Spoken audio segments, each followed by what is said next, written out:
You tell me what do I need to do to help you understand that the 50,000 times we've gone over how to go flat down the line on the screen for you to do it.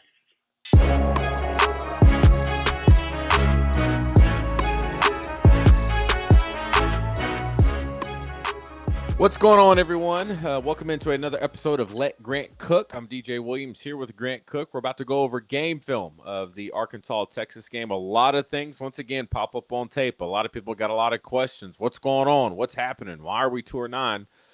The tape doesn't lie. So we're going to go through a few of those clips right now. Grant, overall thoughts of the play up front?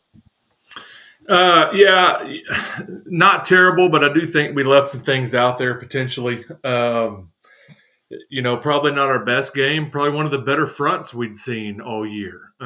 Texas had some real talent, and I think they came in with a really good game plan on how they wanted to control Talon and his ability to scramble. And they just had those safeties working all day in the run game, and very, very active and tenacious, I will say, when it comes to running to the ball from that Texas defense. So they got something to play for down there in Austin, and you could tell by the gameplay and the effort that defense played with that's very true. So, we're going to break a few things down tonight or today, I guess, that kind of shows what we're talking about here. And DJ, I think this is one that you had in your breakdown, and as we were going through this, this is why we and this is probably true. Now I won't say probably that this is true for the team that's there right now and any other football team. When two different people watch the same play, they get a different perspective. And so, DJ, what was your theory here when you were talking about this? Texas showing blitz, what we struggled with when backers come up to the line of scrimmage, trying to get us to have some type of confusion. And what it looked like from my point of view when I went and watched, it looked like they were not only spying Talon with one guy, but two. So they show blitz, but both these guys kind of bail out. And it seems like they're just waiting to see what Talon does. And so I was like, man, they got two spies over here. But then watching it with you, it seems like they did that, but also built in something else that looked a little bit more intentional with what they were doing with the alleged, now that I don't think is a spy. Yeah, so when I saw this, and I'm kind of taking the whole defense into consideration, is number 8 or number 0, I'm not sure who, the guy that's head up on the center. In my breakdown of this, and when I was watching this film, I looked at these two defensive linemen on the left side of the screen and what their action was in comparison to what this linebacker did. So we'll jump into it here, and you can see these two defensive linemen come inside of the offensive line right here, and you can see 0 loop around. It's almost like they're trying to run a line game inside of this kind of spy, if you will. And so in my mind, I'm thinking, okay, if this wasn't intentional, then they're breaking contain on a guy they know wants to run, right? And you can watch number 0 here. He is hauling butt down the line to go regain that contain. Mm-hmm. And so, or number 0, maybe. I don't know which number that is. Yeah. But to me, this looks pretty intentional that they're trying to get some sort of action right here. And I think what they've seen on film is, hey, we know if we can get Talon in a little bit of pressure on the inside here, he's automatically going to roll out to his left. So let's just game plan that. Mm-hmm. Let's just go ahead, instead of having to react to what he does, let's just make him do what we want him to do. I like it. And you also talked about, too, Cade right here making a decision what to do with this guy. Yeah, and so right here, what I want to see is maybe one of two things. All right. Initially, I said, hey, Cade, gain some depth, and so we can sort this stuff out. But if you don't gain depth, hang with this guy and go ahead and stay on this block on different levels. Let Carmona do his thing over here and drive this guy out of the way. Let Corey do his thing, and you stay in on number 0 and try to get, tie him up enough where Talon maybe could get a scramble here. But, I mean, all in all, DJ, this is not a great freeze frame if you're tailing green with three Texas defenders right up in your grill. So we went back and talked about this, and this is my perspective and a breakdown of kind of wanting him to be a little bit more next level in anticipating throws. Raylan Sharp's going to come, with a nice little 10-yard dig route, and it's going to be open. The thing is, Talon, in my opinion, right now, when you look at his feet, he's in no position to quick release throw this ball. Bouncing around, see him right here, both feet up in the air. Once again, go back to Raylan Sharp as we kind of talked about. Imagine if the ball was already in the air. Yeah. You pick up this first down. But you said it's a lot easier when you go back and watch tape and you press pause, because from Talon's point of view, he's got this too. Yeah, I mean, I think that's an easy thing to get lost in a little bit, right? And that's probably a critique on us, and everybody else is watching film is like, man, how did he not throw that? It's like, well, I mean, he's got three defenders that are 3 yards away from him. They're all running full speed. Super easy to see that when we've paused the tape. And I'm not being a Talon sympathizer here, everybody in the comments, but the game is moving quickly. But I don't disagree that there was a window there that if he's anticipating that throw a little bit and betting on Raylan to win that rep, that ball could have come out prior to what you see on the screen right now. Ends up scrambling. Gets to a spot to where our kicker had a career-long field goal to put some points on the board. But let's keep things moving. You've kind of brought up this a lot sometimes, and it's so funny. When we did our pregame show, we showed the clip from that player from Georgia. Do you remember this? Yep. About moving upfield, going upfield. You said this has been a crutch of yours sometimes with our tackles, right? It is, and really the whole offensive line. And so you'll see Corey here. He's going to rip up through this, and he's got responsibility for this linebacker that is right there. So in my mind, you got to know where the play is designed to go. This thing is going to hit outside. Maybe it cuts back, maybe it doesn't. But if that linebacker is running himself out of the play, don't waste your time on that guy. Let's get on upfield and go find a safety or someone else flowing backside that if this thing breaks through the line of scrimmage, that person's going to have an opportunity to make a play. And so let's get involved in the play. This guy's not making the tackle, running this thing down from backside. Moving on, Carmona. Yeah. Other thing here on Carmona, really good job by him scooping this guy out.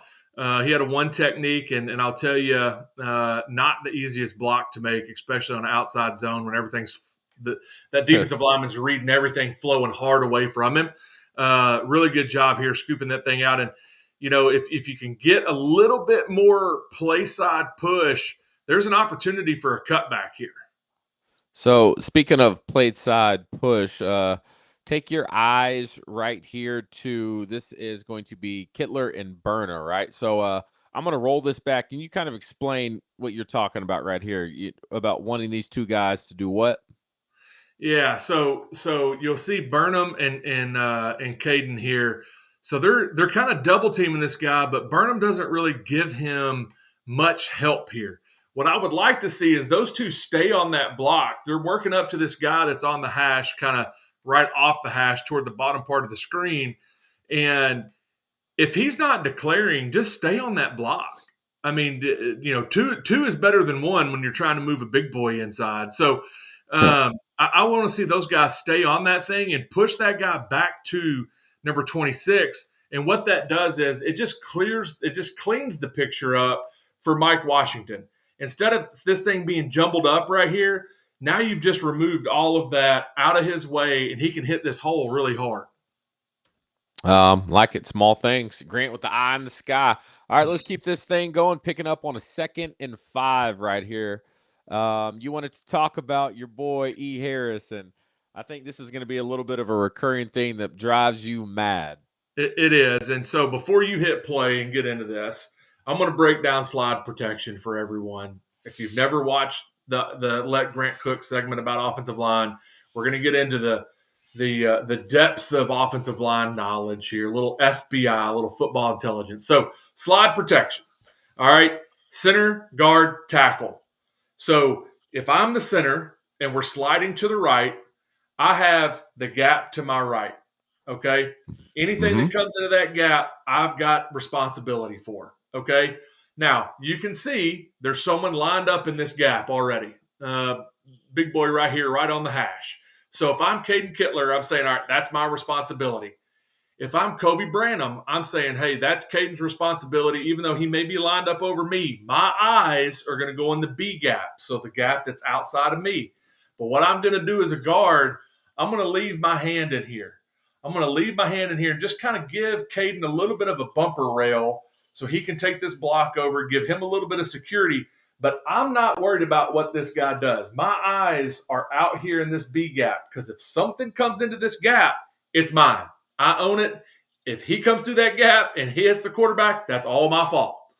Um, and so if I'm a Marion Harris at tackle right here, highlighted in red, I know that Kobe has my inside protection. If this number one, who is their pass rush guy, we talked about him in the pregame show. Coach Petrino pointed him out in some of the pregame, not pregame, but week leading into press conferences. Hey, Mm-hmm. number one, that's their guy. We got to know where he is when we're talking about protections. We're going to chip. We're going to do these things. He likes to get to the quarterback. If I'm a Marion Harris, I know that. We've talked about it all week. You can't tell me in that offensive line room they were like, hey, number one, this is a real deal. Oh, yeah. Have your eyeballs on him, all right? Get a good deep set, overset this guy. We're going to slide the protection. You got inside help. I know they talked about it. Why in the world are you getting beat outside, E. Harris? Why in the world are you getting beat outside? You have inside help. You should set like a wild man to invite him to come inside. Oh, man, Kobe Burnham's eyeballs right here. Like I said, he's got that hand inside. I can't get in the screen. He's got that hand inside helping out Cade right here. And his eyes are this way. He is wanting number one to come inside. But we don't set deep enough to allow that to happen. You can't be wrong as a tackle here. Except if you don't set deep enough, and now we. I'm about to say you can be wrong. Apparently, you can be. He was. That's wild Anyway, because that was a man, I big get issue fired for up us. about that, man. Yeah, That's things, DJ. Sorry to interrupt you, man, but that's the little no, you're things. good. Those little things like that right there do that. They make or break a game. I mean, they really, really do. It's those things that make you successful up front. And instead of giving up 24 or 25 sacks, you give up 12. Mm. Anyway. That's sad too, because last year, how often did we miss slide protection? And to see that kind of slip back up, we'll talk about a few more clips a little bit later. Let's move along. 1st and 10 right here. 2 minutes, 32 seconds to go in the first quarter. You wanted to point out front side tackle, Marion Harris again. No, is this? Yeah, Harris again. Now look, like we always say, I'm gonna point the bat out, but hey, I'm gonna pat you on the back when you do a good job. I really, really like this from E. Harris here. Stays on this block and gives Taylor an opportunity to get upfield. You can see right here, takes it over. Love his feet, love his hands. Look at him right here. We'll address that up top here in a little bit, but go ahead. Oh, yeah. Well, we're going to get there. Hold on. I'm still cooking over here. So, man, right here is pressing. He's pressing that outside hand, trying to get this guy, pinning him inside, and does just enough to allow a really athletic Talon to slip upfield right past this block. Really, really nice job by him when it comes to this. How many times have we talked about when you're looking at the ball carrier chasing your blocker? It's not good position. No, so we're going to talk about the tight ends, DJ, your beloved, coveted tight ends. And I've pointed them out a few times in my breakdown when it comes to the run game this season. Rohan Jones, not Gaines, but Jones. Look, this is the first time you've got it right. The first time. Man, hey, let me tell you something. I thought about this whenever I was watching this. I'm like, Jones. Yeah. I need more out of you. I need more out of you than this, man. You got to take a better aiming point. I think an aiming point has been his Achilles heel all season long. Now you see him right there. Yeah, right here. So look, work this thing upfield, man. Know where the ball is trying to go. This guy's flowing hard over the top. you got to work upfield. If you're working to where he is, not where he's going to be, you will never be correct. And if So you yeah, look at he's this working right here. here, Yep. work it upfield, attack that upfield shoulder. Don't chase him where he is. Now, number 8 does him a big favor here and just completely outruns the play. And Yeah. Talon cuts up inside of it. But Rohan's right about this moment, he's thinking, "Oh, uh, Been there before. everybody has. If you played football, everybody has. Now, I don't know. I can't remember. Do we wind this thing back Yeah, and I'm point gonna out take it Platt? back. So, well, I'll play it right here because we bring up this guy right here, and Yep. so I'm trying to figure out where's this guy coming from, right? So let's go back to the wide shot right here, and we talked about the importance of staying on blocks. Excuse me. Woo, bless you. So let me take this one off the screen right here. All right. So dealing with that. Now let's go backside. This is Jaden Platt with the backside defensive end, right? And go ahead. So the importance of staying on blocks. I know early in the season we talked about how the backside players on defenses make a ton of plays, and Matt even co-signed that as a defensive player. Backside safeties, backside linebackers, backside defensive ends, backside cornerbacks. A lot of those guys, if you're thinking offensively, oh, this guy's not going to make a play, but those are where the majority of tackles are made, especially from guys that want to hustle and that want to get involved in the play Oh from a yeah. defensive perspective. So if you look at Jaden up here, he had this thing blocked up, but ends up kind of letting him just go. And so if he switches his hips, now look, watch this big tomahawk. Woo. I mean, how many times this season, DJ, have we seen that ball shoot out whenever we're getting tackled from behind like that? Too many And times. so, man, it's the effort and it's the attitude of wanting to finish a block. And with Talon's straight line speed here, now I mean he's got a couple defensive backs that are hauling tail after him here, but Yeah. I mean I'm going to say you got another 15 yards at least on this run if the backside tight end just stays on his block, just Yeah. flips his hips just enough to where that guy says, "Man, I can't run that guy Like down. I'm right not going to be able there. to." Right there. Talon full stride. Imagine he doesn't have to adjust for that guy either. Yeah, it could have been something special. So Absolutely, um absolutely. all right, let's keep it moving. Another play right here. You're trying to figure this one out, and now I am too. So when I watch this play, I'm thinking, okay, Talon's reading something here. I mean, it's clearly a zone read, and so what I'm trying to figure out though is who is Talon reading? Generally, it's the end man on the line of scrimmage, and you can kind of see his eyes here. But you got Rohan Jones blocking the end man on the line of scrimmage, and you got Jaden Platt kind of acting as a puller, pulling up into the hole here. Um, who are we trying to read here? I mean, if we're trying to read this safety that's down in the box, I mean, I don't know that I'm pulling this ball. I mean, he's clearly Yeah. kind of waiting out there for Talon.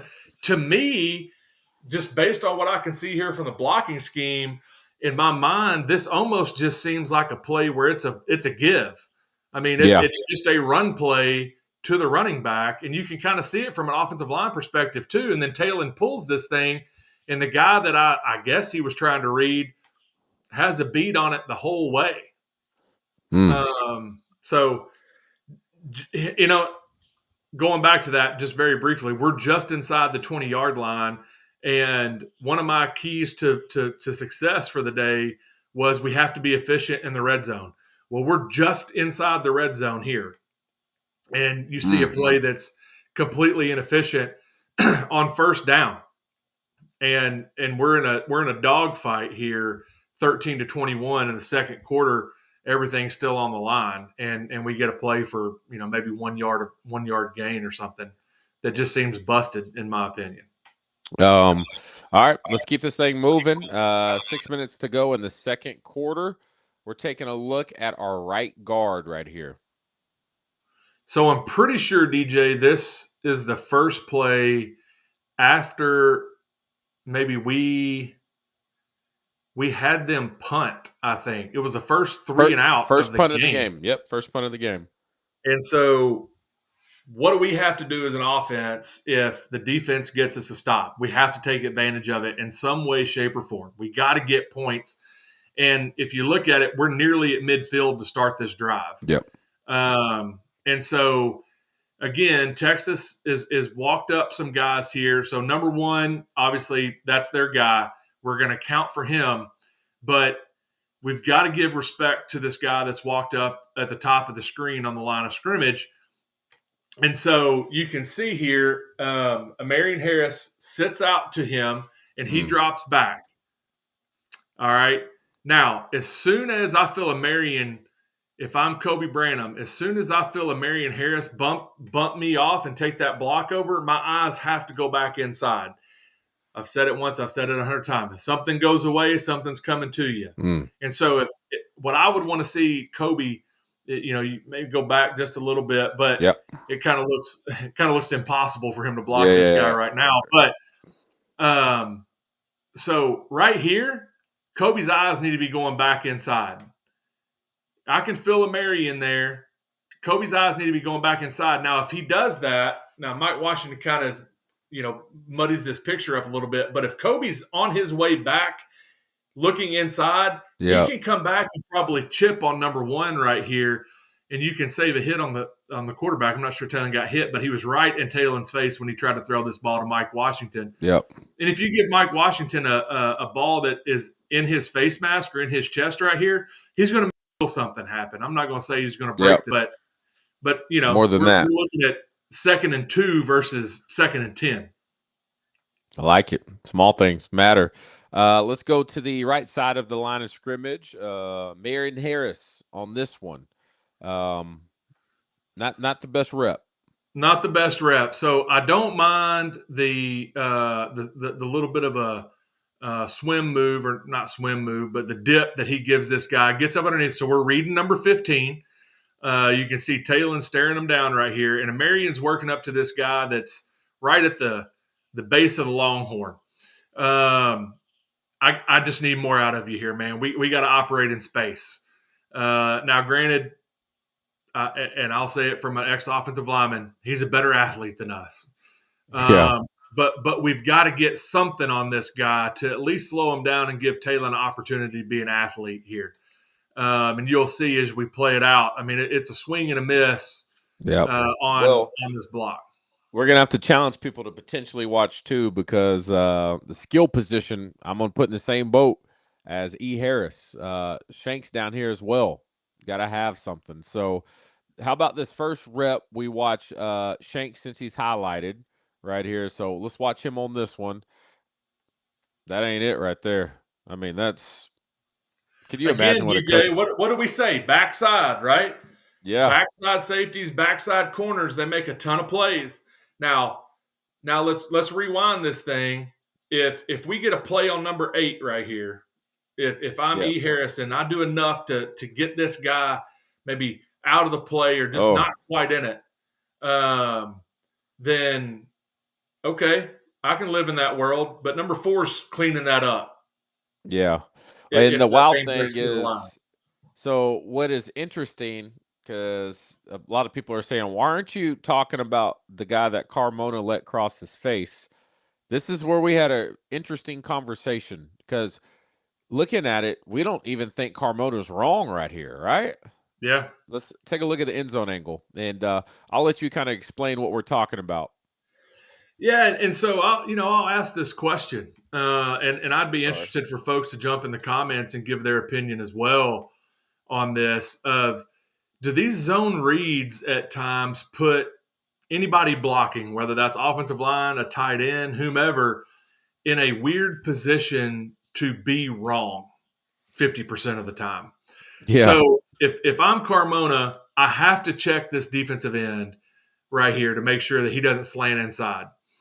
And he does a really great job. You can see that first step. He's checking that inside shoulder. Now he's working up. Now, if I'm Carmona, I know that this is a zone read, right? So I have to kind of assume that this ball may be handed off. If that's the case, I don't necessarily hate his position here. because you can see as this thing plays forward, he's walling Man. this off. Now, 15 crashes down, so Talon obviously he's taught, okay, I pull this. But Yep. now you put Carmona in a position of I'm wrong because I went with the zone read, or excuse me, I went with the inside zone landmark versus the zone read landmark. So this guy's got a free flow over the top to the quarterback. If there's one thing I would point out, maybe if you know there's a read component to the play, which based on the play calls and offensive lineman you would know, maybe you take a little bit more of a head up approach and then fight the pressure. You're going to let that that defensive player tell you where the ball is. So if he's trying to fight over your face, you press that hand up and work him upfield. Yep. If I'm going to point one thing out, maybe that's it. But I don't have a whole lot of bad to say about that, just because I know how it goes, I guess. Would you have how would you have liked playing in an offense like this? Well, I mean, Mallett couldn't run out of sight in a day, man. So, I didn't really have to think about it. But it would be difficult because it feels like on most plays, there's two, maybe three options of where the ball's going to end up. And so you've got to be an athletic offensive lineman to play in this offense. There's no doubt. All right, let's keep this thing rolling. What's this next play? You want to talk about the center right here trying to work up, and we think I this is do. our former Razorback here, Mr. Old Brad Spence. Oh, yeah. Yeah. Number 14. Big I baller. lied. That is not Brad Spence. Where is Brad Spence? That's 26. I might have to Yeah, get some no, readers. I can't see nowadays. I think we're a couple of plays away if I'm looking at my notes here. Okay. But so right here, I want to talk about Cade. Don't hit play yet. So Okay. love the first step by him. Second step, I really want to see come upfield because Carmona's coming over to take this shade over. All right, we're just giving this ball. Okay, this is the inside zone, and what inside zone are designed to do is if you can get push up front in the middle, inside zone can hit play side or it can hit backside. And really, it's going to be up to that running back with his vision to be able to decide which way this goes. And if you can keep that cover up color with color, so if I'm two offensive linemen, I want the center right here to push upfield and let this guard come in and take this over, and then you're pushing up to number 26. 26 can't be right in that scenario. He's either going to flow over the top and Cade comes off, or he's going to stay backside and then Carmona comes off and Cade takes that block over, and then it's up to Mike Washington to make that cut. So Cade gets pushed sideways here, okay? Instead of working upfield and letting Carmona come in there and really double team this guy up to 26, it all flattens out, which is exactly what the defense wants to do. They want to string this thing out and allow everybody to come in backside. But if we push forward here, if we can get a little bit of push on this nose guard, look at the cutback potential. Real potential there for a cutback, but Beautiful. he can't because that color is in his face right there. So the only thing he can do is you can see that little bit of daylight between E. Harris and Branham right here. All he can do is keep this thing front side. But if he sticks his foot in the ground and we take that color away that's right in front of his face that's highlighted, bang, he can cut this thing back. And look at those linebackers. They're flowing over the top. They want to get over there. And I really think there's an opportunity for a cutback here. But because we got pushed sideways at center, there's just no opportunity for it. Yep. The little things. Oh, little hold. It's all good. All right, let's go ahead. All right, let's break some stuff down right here. So I really like this part because this is interesting for me because I think offensive linemen are the best at this outside of a quarterback potentially. But pre-snap recognition of who you need to block, especially when there's so many different bodies up. I admit I still struggle with this. That's why I always like seeing how you would block this as an offensive lineman. Who are the ones you are responsible for? Yeah, so obviously it's going to depend on the protection, but if what I'm looking at here is it's a sort protection. And so you've got 6 guys walked up, you got 5 guys to block them. We always know You got to take the most dangerous men. And in this scenario, it looks like there's a slide protection on the left side of the screen. So Marion Harris and Kobe Branham are in a slide. So they're going to take care of 16 and 1. All right. Number 91, I think, is the head up nose on this center. So you know that Caden's got number 91. If I'm Carmona, number 8 has a much shorter path to the quarterback than number 14 does. And if I'm Corey, I know, all right, I've got number 4 lined up over the top of me. I'm going to take that guy. So the guys in yellow, in my mind, if I'm an offensive lineman and we're making this call on who we're going to protect, it's 16, 1, 91, 8, and 4. The guys in yellow. We're going to leave Brad Spence. This is your Brad Spence play right here, DJ. Number 14 over there in red. We're letting him go. Okay. Now, either KJ's got to know that based on how we've practiced this thing, or he's got to know it because we've given him a signal, whether that's a squeeze call, I'm patting my hip, whatever that may be. But I'm going to point out Carmona here. You can see Carmona's eyes. They deceive him. He's looking out at number 4. You can almost see how Corey's set in front of him thinking, I've got number 4. Carmona's behind him thinking, okay, I've got number 4. There's a little bit of a breakdown here. Now, if I'm Carmona and we've communicated all this out, as soon as I set to number 8 and he folds back behind, right now I'm bumping Cade off. I'm taking over number 91 and Cade's going to number 8. Now, it's even worse than that, right? Because they loop this whole thing around. So that's going to be a really hard bump off. Luckily, KJ's aware enough that he's got a free ball out quick, really successful play to Mike Washington out of the backfield. I'll tell you, man, that's a lot going on. We're going to focus on 2 players right here. One great, one that just drives you insane. Go for it. So we're going to point out Corey here. And, I mean, this is NFL stuff, man. I mean, it really is. You can just see him one-on-one and locks him up and gives him opportunity.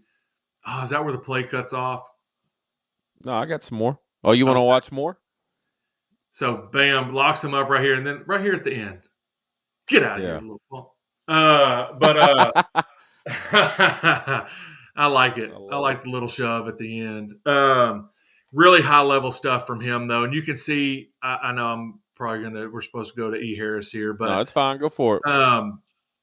Run that back. I just want to show how he stays on the inside half of the man the whole way. And, boom, gets the first meaningful contact right there. Hold on, one in more. his Watch chest. This. Here we go. Boom. Boom, right there. Okay, now look, I like that. That hand's bad. Now we've got a defender with both hands on the inside. We're susceptible to a bull rush here. He's got the leverage and he has his hands inside. But Corey sits down, gets those hands locked in, rolls them back. Nice. That's some strength right there, man. He wasn't in a great position and was still able to get that locked down. All right. Let's go to E. Harris. All right, everybody. If you need a quick restudy, go back to the first 2 seconds of this video where I'm breaking down slide protection. It's the same thing. Branham's got his hand on the inside. Look where his eyes are. Kobe Branham's looking into the B gap, and E. Harris has to know where his help is. I know that number 1 is their guy. Kobe's there to help, and I just don't, for the life of me, understand why we're getting beat to the outside here. I just, I'll tell you a story. Man, the last 2 breakdowns have been story time. When we played Texas A&M back in the day, and I was playing next to DeMarcus Love. Shout out D-Love. Yeah. We played against a guy by the name of Von Miller. He's pretty good. Yeah. Yeah, he's made a pretty good life of playing football and stacking quarterbacks. And we knew going into that game that we were going to slide to Von Miller every single time. Why? Because that tackle needed to understand that I can just set as quickly and as far back as I possibly can to not allow him to come around the edge on me. Because I have a guard sitting there just waiting to jack this dude up as Yep. soon as he thinks about coming inside. And so D Love, I don't know how many times in that game, like, get out here, bro, get out here. Like, and Hey, bro.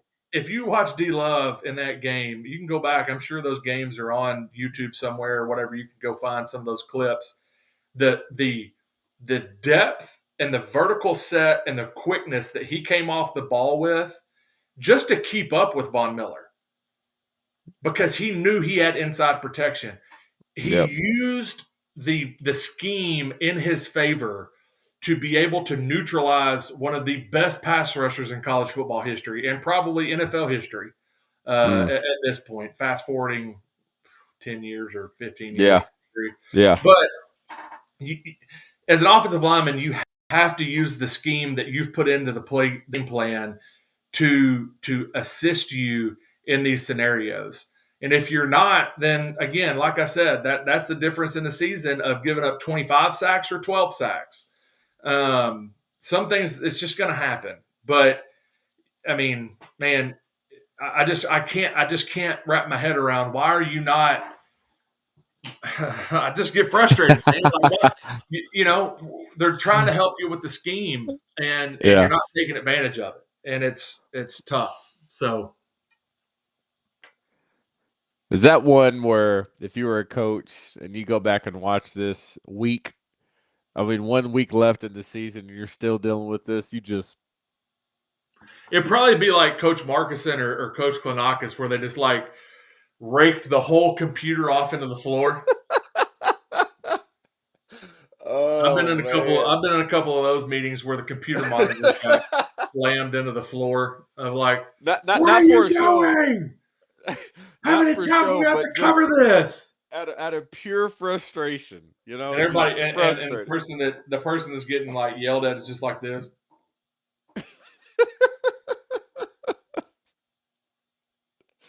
Oh man, that's great. Yeah. All right, let's get back to it. I just realized I dropped my head and got this good bald spot up on that camera. Hey, join the club. Rough look. All right, last play coming up here. Yeah, let me go speed this back up. Boom. All right, let's get to it. You're good. All right. We're going to do a little offensive line 101 again here. All right. Ooh. Running a screen. All right. As an offensive lineman on a screen, you are taught after you sell the pass and you get upfield, you're going to swat this guy by. You can swim him. You can rip, whatever you want to do. Then you go flat down the line.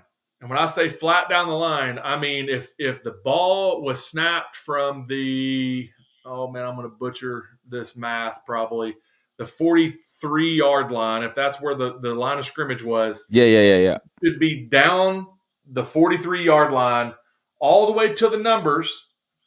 So you can see Marion Harris here. He's already at a 45-degree angle up to this cornerback. He needs to be flat, and it doesn't make sense. You're thinking there is 15 yards between him and that defender. Surely it's fine. But the problem is the ball is going to be caught on the numbers. And so you have to be in front of the ball when it's caught. If you're at a 45-degree angle, that ball is going to be outside of you. And E. Harris, athletic dude, probably not running a 4.4 like number whoever that is out there on the 35. Yeah. So you've got to give yourself a chance to get out in front of this. So I'll play this thing out, but if we go flat down the line, we're in front of this defender instead of to the side of him. You can see the angles these guys take. And I'm pointing out Kobe too. Kobe didn't go flat down the line, and look where these two defenders end up on the outside of where they need to be. And E. Harris doesn't get this block, and this thing gets blown up for a 3-yard gain. It's the details, DJ. I know we talk about it, man, and there's so much going on in these games, and there's so much information you're trying to process from the moment you break the huddle to, okay, I know what the play is. I know what my assignment is. I know what defense these guys are lined up. I'm looking at who I'm supposed, okay, all right, I'm working this guy up to number 52. Okay, all these things are going so fast, but it's the small little technique details that are the difference between winning and losing. I'm about to get on my Al Pacino any given Sunday. You want me It's to throw it the up real inches quick? between winning and losing. No, But it's serious. Like, how close have we been all year long? And we go back and we do these breakdowns and we watch these countless hours of film and go through and dissect this stuff. And for the better part of the entire year, Grant, we've all collectively just like just that one little thing. And people they think it's what's wild is people think that to turn this thing around and make it somewhat of a respectable season, we need to bench everybody, fire everyone. We got to hire the best coach available. We need to do this, bring in players. We need 50, $60 million of NIL. And I'm over here sitting thinking like, or we could just focus on the little things. It changes the whole season. man, and I know they are, and I've been in meeting rooms too, DJ, where the coaches they're like, "What do I have to do?" Like, I just, I don't know. I'm out of options. You guys tell me. It's like when your parents just get mad. They're like, "What?" You tell me. What do I need to do to help you understand that the 50,000 times we've gone over how to go flat down the line on the screen for you to do it? What's it going to take? Remember what Just Coach help me Aaron said understand. to. How Remember do what I Coach need to Aaron. say it for you to do it? I don't know. I'm out of options here. I've told you as many times as I possibly can. Don't run at that guy at a 45-degree angle because you will not catch him. Yeah. Or how many times do I have to tell you on a slide protection, bail your ass out of there and do not let him beat you around the edge for it to just go, hey, you know what? I got a slide protection. Let me just sit back as fast as I possibly can and invite him on the inside. And Kobe, if you're not there, that's your problem, man. That's your Yeah. gap. I mean, I don't know, man. Frustrating for a coach for sure because we know they're telling him to do it. Oh yeah. It reminds me of that time we had a coach on the defensive side of the ball who had an extremely difficult time trying to explain to Freddie Fairchild, played linebacker for Arkansas, how to line up in the A gap. And like this coach, he spent all camp trying to tell Freddie and remind him day in and day out to line up in the A gap. And he finally just snapped at practice where he was just like, Freddie, what do I have to do to get you to line up in the M and effing A gap? Freddie, if I put a gun to your mother's head, would you line up in the A gap? Freddie, what do I got to do? I mean, it's just like coaches get so frustrated of trying to figure out how many different ways. And now, obviously, he was kidding. All right. But he's trying to reach his players of like, oh, you got my attention now. But like, I mean, that's why, God, Grant, could you imagine trying to coach and you tell someone time and time and time and time again what to do and they just won't do it? Yeah. I mean, it would be frustrating to say the least. I just, and like you said, I know that they're being coached to do this stuff. And they're the same plays we ran, and I know what we were coached to do. They are the same plays. Oh, man. I don't think they just all of a sudden were like, you know what, you just guys go out there and do whatever you want. Actually, I have been in a meeting to the point where the the, the coach is just like, you know what, you guys just run whatever you want to run. I don't at this point, like, you guys just do it however you think you should do it, and I'm giving up. Like, if you want to do that, then just go do it. I guess I don't know. I don't know what else I can do. I had a coach one time turn to me and he said, DJ, well, why do I even do this anymore? Like, Why do I coach? Why did I set myself up to day in and day out come out here for failure? Why do I do it? Yeah. Good times. Good times. Oh man. It's mind blowing sometimes, man. It's just, I mean, the little bitty things, and I think you just nailed it right on the head. Is like, do we need to uh, go hit the transfer portal for 40 new players for $60 million? Man, I don't think so. Um, it's about doing the right thing when you're coached to do it that way. And we pointed it out. You've pointed out from the receivers. Matt's pointed out from the defensive perspective. It is doing the right things, man. We've got some guys out there that can go do it. Mm. The little things. All right. Grant, I appreciate you, man. That's fun. Yeah, always a pleasure. Always a pleasure. We got one more week of film to break down, so just buckle up. All right. Man, I hope that next week is the week that I can come on here and go, I don't have one play to talk about. I think everything was run perfectly. Oh, I'll break down the perfect ones. How about that? Okay. Yeah. We'll just break I down like the it. ones that everything went right on. All right. Next week, we're going to break down all the good plays. Okay.